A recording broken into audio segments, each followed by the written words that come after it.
welcome to Kelly's Wordy Reactions. So I'm going to go ahead and just hop right into this article that gives us the officially official notice that the Department of Agriculture will not be providing any food stamp benefits for the month of November. So, as far as I can tell, okay, so yeah, let's just hop right into this article. Um, so it is, quote, "The well has run dry. Agriculture Department posts stunning notice that SNAP benefits are ending." Okay. And then, all right, so the Department of Agriculture has officially informed Americans that there will be no food assistance benefits issued on November 1st due to the government shutdown. The stunning notice blaming Democrats for the lapse in benefits was posted to its website on Sunday, saying, and this is why I call this live served with a side of petty. Senate Democrats have now voted 12 times not to fund the food stamp program, also known as the Supplemental Nutrition Assistance Program. Bottom line, the well has run dry. At this time, there will be no benefits issued November 1st. We are approaching an inflection point for Senate Democrats. They can continue to hold out for health care for illegal aliens and gender mutilation procedures, or reopen the government so mothers, babies, and the most vulnerable among us can receive critical nutrition assistance. This is what they put on the again, the Department of Agriculture has officially informed Americans that there will be no food assistance benefits issued November 1st due to the government shutdown. The stunning notice blaming Democrats for the lapse in benefits was posted to its website on Sunday. I would imagine you can hop over there and read this on their website. And this is how they worded it. This is the verbiage that they are using, and it's unbelievable. This is petty. This is not truthful. They're not telling the whole story, and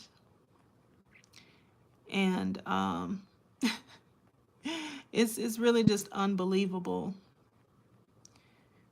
how this is not only playing out, but how it's being discussed.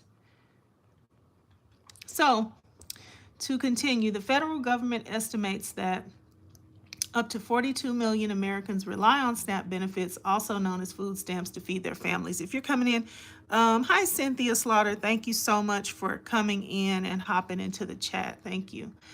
Let's see. Virginia Governor Glenn, is that Youngkin, Republican, preempted the announcement by declaring a state of emergency. So the Democrat, so this is what he puts in quotes, Virginia Governor Youngkin. The Democrat shutdown will cause SNAP benefits to run out for over 850,000 Virginians in need starting November 1st, 2025. I just find this incredibly dishonest and disingenuous, because this absolutely does not have to affect food stamps. They're making this affect food stamps, and it doesn't have to. I refuse to let hungry Virginians be used as leverage by congressional Democrats. I am declaring a state of emergency due to the Democrat shutdown to protect hungry Virginians in need, Youngkin said in a press release, adding that the Commonwealth will provide food benefits until the government shutdown is over and benefits are restored. So it looks like now they're allowing, I don't know, I'm just taking a stab at it, but it looks like they're going to allow the Republican states to somehow release their benefits, and then they're going to act like to the maybe the Democratic or the blue states are just going to not be allowed to do that. I don't know. I don't know. Anyway, let me carry on with the article. Congressional Democrats have refused to reopen the government until Republicans agree to discuss extending tax credits for Americans using the Affordable Care Act for health insurance.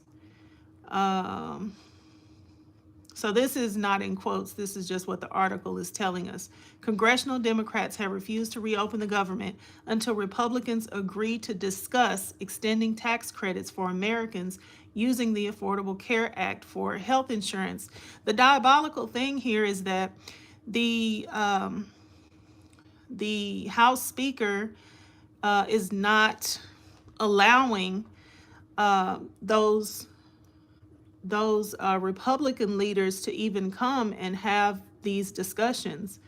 I think it's kind of like my way or the highway. They want the Democrats to just vote on what's there. There's no discussion, there's no negotiations, there's nothing is going on to be discussed and to come to any type of agreements, because they're not there for the normal, what would be normal negotiations. They're not there.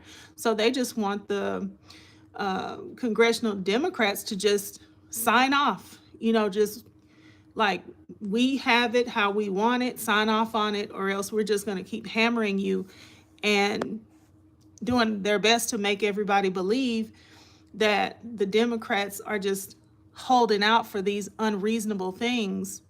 And let me speak to some of y'all. I'm sorry. Let's see. Hi, if you're coming in. Hello, hello. Amparo 1976. Hey there. And then Sharice Brewster. Hey, thank y'all for stopping by. Okay, so yeah, it's kind of like I said, it's a Republican our way or the highway. They're supposed to be there working to sort out what are the main things that each side needs and just feels like they have to have for their constituents until they can come to an agreement, sign off on the agreed proposal, and reopen the government. But if the Republicans aren't there, it's kind of ridiculous for them to be saying, oh, they're not signing off and they want these unreasonable things. Now, I don't know about you, but if I'm visiting another country, I want to be able to go to the hospital should I be involved in an accident.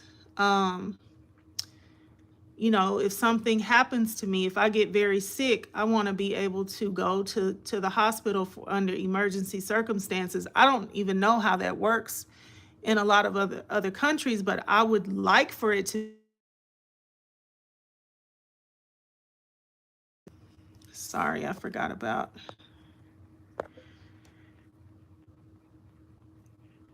See if I'm still there. Okay. Yeah, I would like for it to be to where I could go and get health care. And I think the issue with that they have written into this bill is having to do with emergency care. So if people are here, however they're here, if you're a citizen, like, how does anybody know you're a citizen? Are they going to be asking you for your birth certificate when you go to the hospital? Like, how is anybody going to know who's a citizen from who is any type? There's immigrants here under lots of different statuses, right? So to say because the issue with the immigration thing is emergency care. Anybody can go to the ER. And I think they're taking a lot of ER funding because that's the only type of health care that if you're here, you're undocumented, and you can't get health insurance, that's the only type of health care you can get. Is it an emergency situation, you go to the ER. So it has something to do with that. And um, along with the Affordable Care Act subsidies, like people need those. People don't need to be paying into the thousands of dollars for your health care. You don't, who wants to pay $1,000 or $2,000 a month, and sometimes upward from that for your health care premium? Like, who can do that? So, and if you could do that, I mean, you probably wouldn't need to be on the Affordable Care Act plan. But so we need those subsidies. And in any case, they should be there working on it, talking about it, trying to hammer it out. That's what should be happening. But this is, the unreasonable,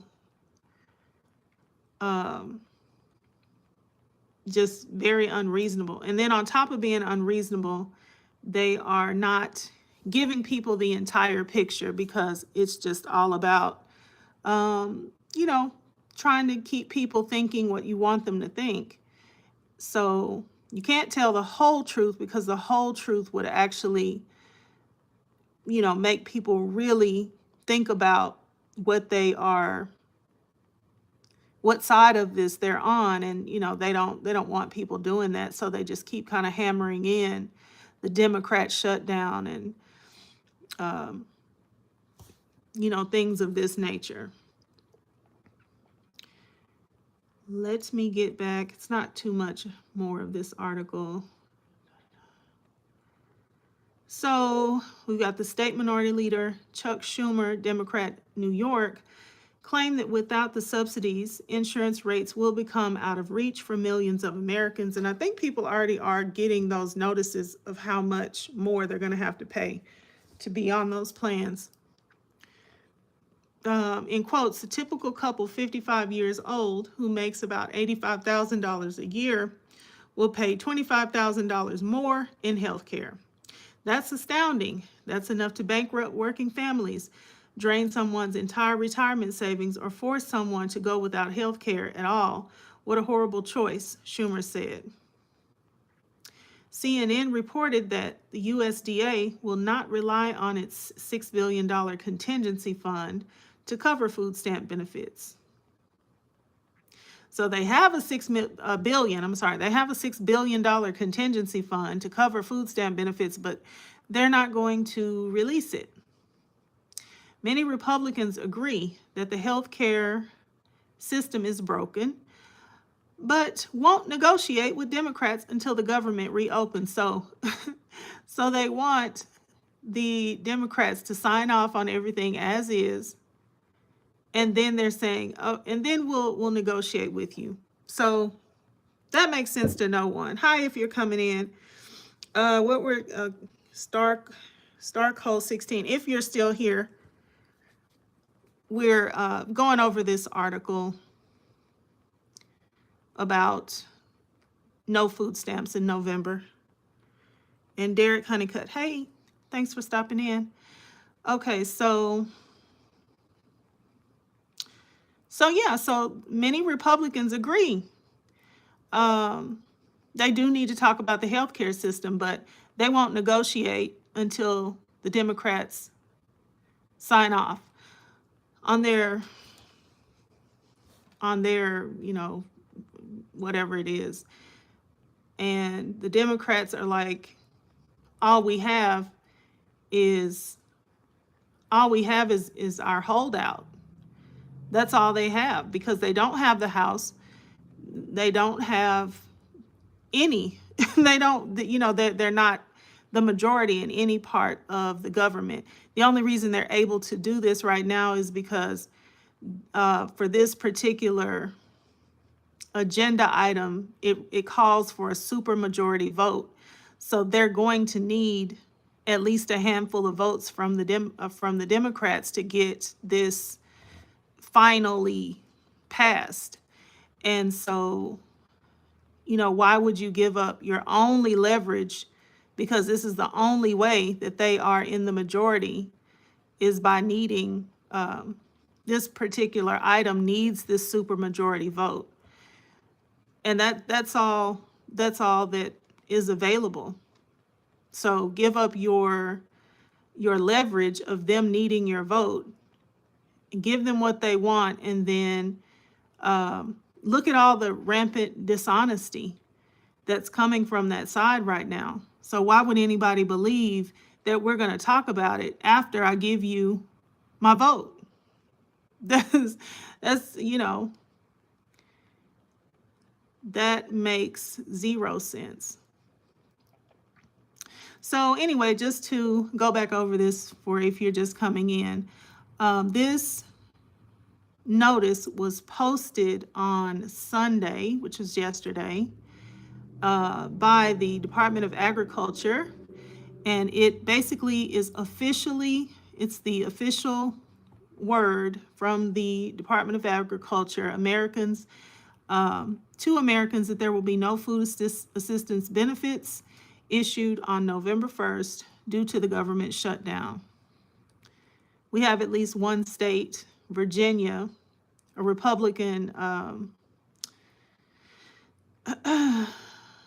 governor, who's saying he's going to go ahead and release the benefits for his state.